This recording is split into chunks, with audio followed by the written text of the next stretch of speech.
yang tertulis. Dan dogma itu adalah kumpulan dari doktrin-doktrin itu. Seringkali dogma itu sudah jauh melampaui yang tertulis. Sedangkan apa yang saya ajarkan itu semua yang tertulis semua. Ada tadi kan tak tunjukkan ini, ngomong ini ayatnya ini ayat ini. Begitu ada orang bantah, oh enggak ayatnya enggak bunyi gitu, baca lagi ayatnya. Kan begitu kan. Jadi semua itu sudah ada. Jadi itulah konstitusi kita balikin. Jadi bukan satu pengajaran yang baru, tapi sebenarnya saya mengembalikan kepada yang tertulis saja. Selama ini gereja-gereja ya mengambil dari yang tertulis, tapi yang tertulis nggak bunyi itu. Tanya bahasa roh misalnya, bahasa rohnya kayak apa coba? Ada nggak tulis bahasanya sandal lawas, lama-lama amblas? Nggak ada kan? Apalagi pendetanya tuh ngajarin kan, ikuti saya. Apalagi disuruh cium sepatu itu anaknya Gilbert. Nah, itu udah melampaui yang tertulis tuh. Apalagi Philip Mantova bilang pergi ke neraka, pintu surga akan tertutup, saya ke neraka gara-gara kamu, kurang ajar. Siapa lu? Itu dia masuk neraka. Lu masuk neraka karena lu hidup mewah. Karena lu bermewah-mewah, makanya lu masuk neraka, dikasih lihat neraka biar lu bertobat, Philip Mantova. Bukan supaya orang lain bertobat. Ngaca dong. Nyuruh orang lain bertobat. Begitu. Kenapa nggak ada orang lihat isinya neraka seperti apa? Cuman di situ dibilang di dalam Yesaya 66, di situ ulatnya tidak akan mati, apinya tidak akan padam. Gehenna itu. Nggak diceritain titiknya dijepit kalau sering onani, nggak ada cerita begitu. Hati-hati. Itu kan karangannya Philip Mantova. Jadi bukan dogma baru Pak Wang, tetapi saya hanya mengembalikan agar jemaat kembali ke yang tertulis. Tadi ya termasuk Pak Rema tadi bilang ini bilang itu, yang tertulis nggak gitu. Enak kan saya ngomong yang tertulis bunyinya seperti ini. Begitu Pak Wang. Amin, benar itu Pak. Amin ya. Saya yang tertulis aja. Mengembalikan ke posisi yang sebenarnya gitu. Ya. Jadi disetir lagi, ya. Ya, kita balikan lagi seperti Tuhan Yesus kembalikan lagi. Para nabi itu memang tugasnya para nabi adalah mengembalikan orang-orang Israel dari karangannya para imam dan para rabbinik itu yang ngarang-ngarang supaya mereka dapat duit kan. Terus dibalikin sama para nabi ini. Makanya para nabi ini modelnya pasti kayak saya orang-orang ya. Ya. Pasti kayak coba mau nabi siapapun di Alkitab pasti modelnya kayak saya. Dan selalu kembalikan ke yang tertulis. Tulisnya bilang begini. Kamu jangan ngarang nih, intinya kan begitu kan. Lu mau ngomong apa deh pokoknya yang tertulis bilangnya begini. Gitu. Menarik nih, ada jadi kepo tadi aku jadi googling itu tentang kondisi Irak ya. Kondisi Irak tadi baca tuh Presiden Joe Biden ternyata udah janji akhir 2021 dia akan narik tentara dari Irak ya. Nah, apa ya akan terjadi? Ya. Nanti orang kan status quo kan Irak kan. Nah, itu nanti siapapun yang berkuasa di sana akan jadi antikris tuh. Ngeri tuh. Iya, kayaknya sih ISIS ya. Kalau lihat-lihat kondisinya. Tapi ya kita doalah semoga tidak. Karena lihat Afghanistan aja kan langsung mereka menampakkan hidungnya. Tapi Indonesia bagaimana ya tadi? Kalau Indonesia gereja-gereja nggak kapok-kapok, nggak mau berdiakoni ya masih. Ini sebetulnya kan pandemi ini kan sebetulnya tujuannya agar gereja bertobat. Yes. Ya kita kan? juga bertobat ya. Kan gereja-gereja kan nggak bisa kumpul-kumpul lagi kan, perpuluhannya omsetnya berkurang semua kan. Pendeta-pendeta yang bisnis ini kan bisnis gereja kan kelabakan sekarang. Iya betul. Nah, sebenarnya harusnya bertobat. Coba gereja buka langsung rekeningnya. Itu akan diberkati yang hamba Tuhan. Masalahnya itu dia. Iya benar. Aku boleh nanya beberapa hal yang masih masih penasaran. Yang pertama Pak Paul itu tentang bangsa terpencil ya. Bangsa terpencil yang kan ya kayak suku Zoe ya di Amazon gitu. Mungkin suku Baduy ya di Banten, mungkin Baduy Dalam gitu ya. Atau suku Kubu di Rimba. Itu eskatologinya gimana ya mereka ya gitu. Terus maksudnya gimana maksudnya? Iya kan mereka kan menutup diri ya dan aku nggak tahu apakah pemberitaan firman sampai ke sana gitu. Artinya secara bahasa juga kan pemberitaan firman itu kan dalam bahasa tertentu dan siapa yang memberitakan firman ke orang-orang yang terpencil itu gitu, yang bahasanya juga mungkin agak tidak tidak banyak orang yang bisa. Nah, itu apakah mereka selamat? Konsepnya kan tadi percaya kepada Yesus gitu kan, tapi mereka mungkin nggak mendengar tentang Yesus gitu loh, Pak Pol.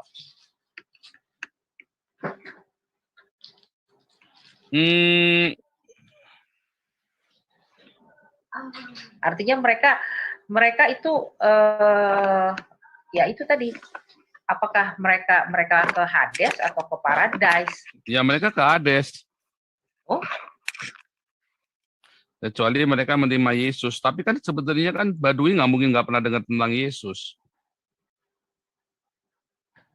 Badui sudah pernah mendengar tentang Yesus. Oh, ya. Badui itu sudah pernah mendengar tentang Yesus.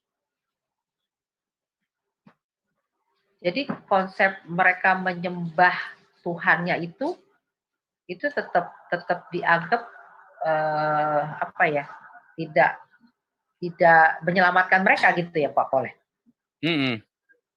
Wow. Berarti mesti ada ini dong ya, orang yang punya beban untuk melayani mereka ya. Masalahnya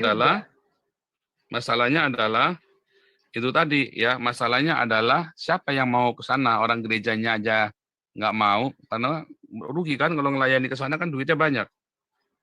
Iya, nggak ada hasilnya lagi gitu ya. Iya. Aduh. Terus sama ini Pak Pol, kalau orang yang sakit ingatan tuh gimana ya Pak Pol ya?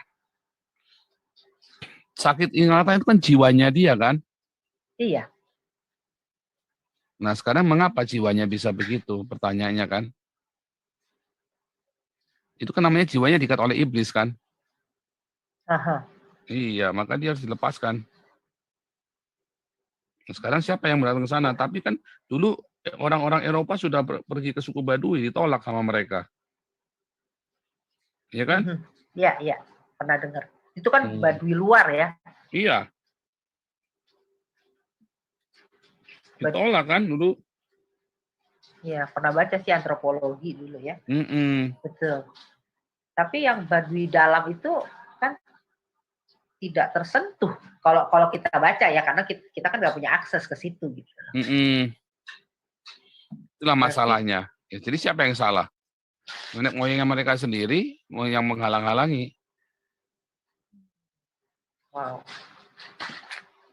Ngeri ya? Juga ya. Iya.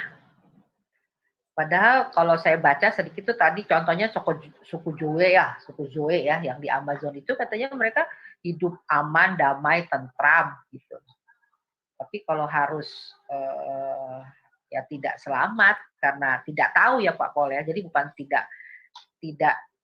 tidak mendengar, tapi tidak ada orang yang memberitakan firman gitu ya. Kelihatannya posisinya begitu berarti sekarang ya. Jadi memang kesalahan gini, kayak misalnya ya, lalu yang di Cina gimana? Kadang iya, karena mereka semua kan dari kayak saya pergi ke Eropa. Dulu saya dari Cina pergi ke Indonesia. Siapa yang menyangka nenek moyang saya pergi dari Cina ke Indonesia, terus kita orang-orang Tionghoa dipersekusi di Indonesia. Lalu sekarang saya ada di Jerman. Lalu ya di Eropa kan. Lalu kita nggak tahu yang terjadi nanti 5 generasi kemudian. Seperti apa sekarang kami di sini orang-orang Eropa sangat menghargai kami. 5 keturunan ke depan kalau ada Hitler baru kita nggak ngerti. Siapa yang salah? Saya. Sama, setiap keputusan yang dibuat oleh kita berpengaruh kepada keturunan di bawah kita. Iya. Wow. Berarti Ya harus kan? inilah ya. Jadi kita kalau sesuatu kita berdoa kayak Abraham. Ya pergilah ke tanah yang akan kujanjikan kepadamu, ya kan? Kemudian kalau Israel nggak pergi ke sana, apa yang terjadi? Udah lenyap kali itu keturunannya, ya kan? Kalau orang Abraham itu Yusuf tidak pergi ke Mesir, itu perang dunia. Saat itu ada perang dunia, orang Het, orang Hitit itu ya, orang-orang Mesopotamia, orang Mesir, perang 3 negara itu, hancur-hancuran dunia saat itu. Mesir pun hancur. Apa orang-orang Israel ini, orang-orang Ibrani ini nggak ikut mati di dalamnya. Tapi karena mereka jadi budak di Mesir, mereka dipeliharakan oleh Tuhan selama 400 tahun itu. Nggak ikut perang mereka. sampai mereka berkembang biak banyak sekali. Bayangin coba bagaimana cara Tuhan, begitu ajaib kan? Ya, amin. Cara Tuhan itu begitu ajaib. Makanya kita setiap keputusan kita jangan maksa, kita serahkan sama Tuhan. Karena apa yang kita nggak ngerti, kelihatannya nggak baik menurut kita. Tapi itulah masalahnya. Mau nanya Pak Pol, ini jadi sedikit lagi gitu. Bagaimana Pak Pol merasa bahwa keputusan selain berdasarkan Alkitab gitu ya, bagaimana Pak Pol merasa bahwa keputusan yang aku ambil ini berasal dari Tuhan gitu? Kan kita pasti tidak misalnya memilih antara yang baik dan lebih baik gitu. Ada ini nggak ada semacam apa ya pendengaran atau apalah istilahnya, banyak orang kalau kan kita bilang, tiap hari hidupnya dengan logos, kita baca firman Tuhan yang tertulis, lalu kita hidup dengan mengasihi, mengampuni, memberkati, diakonia, marturia, nanti kita bisa ngerti loh. Nanti kita ngerti. Sekalipun itu nggak masuk akal gitu ya Pak Pol. Ya. Nah waktu saya mau teriak saya nabi ke-26 itu apa masuk akal? Ya kan? Tapi nggak masuk akal kan? Itu yang saya mau tanya sebetulnya. Tapi kalau kita hidup di dalam logos dan selalu hidup dalam rema, kita semuanya akan make sense dan akan dituntun tepat. Gimana coba saya caranya bisa menangkan orang-orang Islam yang ada di Eropa dulu? Bagaimana caranya kita YouTube kita bisa menangkan banyak orang? Semuanya kan dari hal yang tidak masuk akal menurut orang pada umumnya. Tetapi akhirnya karena kita setia dan kita tahu yang kita lakukan. Mengapa nggak goyah? Karena ada logos dan ada rema. Gitu. Ya. Jadi selalu itulah ya, baca kitab suci, doa tiap hari ya. Betul. Dan baca kitab suci pun kalau kita tidak melakukan diakonia marturia, malah kita jadi orang munafik. Tahu banyak, tapi kita belagunya minta ampun. Iya. Betul, ya soknya tahu, sok-sok tahu tadi merasa tahu banyak, padahal ayatnya bacanya salah semua lagi. Iya. Gitu banyak orang kan yang ayatnya bunyinya begini, enggak, ayatnya bunyinya nggak begitu. Kenapa ya? Karena saya hafal ayatnya bunyinya nggak begitu, ya kan? Nah begitu dibuka sama-sama, iya ayatnya bunyinya nggak begitu, iya karena itu tadi banyak orang membaca cuma logos. Saya banyak ketemu ya kalau penginjil itu orang-orang yang liberal itu nanya saya, mengapa Alkitab isinya 66? Ya nggak apa-apa, jangan tanya mengapa, karena orang Yahudi isinya nggak 66. Kan 39 tambah 27, itu kita orang Kristen. Orang Yahudi nggak 39, orang Yahudi cuma 21. Iya. Cuma 27, sorry, cuma 27. Nggak 39. Ya kan? Isinya sama persis, tapi membaginya. Jadi itu manusia, jadi jangan tanya mengapa. Mau bikin 66, mau dibikin 100, mau dibikin cuma 10, juga suka-suka yang ngumpul, yang mengkanon itu. Yang penting isinya itu loh, nggak boleh salah. Nah, itulah orang-orang liberal. Maunya kan begitu. Dia kan mau mengarahkan, oh ini pasti enggak. Saya bilang orang Yahudi, Alkitabnya nggak 66, saya bilang nggak 39. Kita 39, orang Kristen Protestan. Tapi orang Yahudi cuma 27. Gitu kan? Iya. Nah, jadi kita sendiri harus ngerti. Makanya dari mana? Karena saya punya rema. Gitu ya. Rema itu artinya menghidupi firman itu. Firman itu bisa hidup kayak pop up gitu. Kayak kalau baca film itu kayak nonton film. Saya kalau baca firman itu kayak nonton film ya. Itu ya Pak ya. Jalan hidup begitu. Itu bisa sampai ke tahap itu gimana caranya ya? Ya pokoknya kita taat aja. Mengasihi, mengampuni, memberkati. Kan firman Tuhan udah jelas, tinggallah di dalam agapeku, maka remaku akan tinggal di dalammu. Kalau kita stay dalam agape, itu akan begitu. Cara bacanya tadi bisa begitu. Oh, ada wahyu-wahyu seperti itu. Orang yang selalu hidup dalam agape, maka akan ada rema. Dari mana kita punya rema, kalau kita nggak pernah baca logos? Logosnya harus dibaca dulu. Kalau nggak, mustahil orang punya rema kalau nggak punya logos juga kan. Jadi logos itu akan jadi rema kalau kita tinggal di dalam agape. Nah, rema itulah yang membuat kita punya iman kan. Iman datang dari pendengaran oleh rema Kristus. Ya kan? Oke. Nah, enak kan? urutannya. Iya sih Semua sebenarnya. yang saya ajarkan di kelas evangeli itu tersistematis.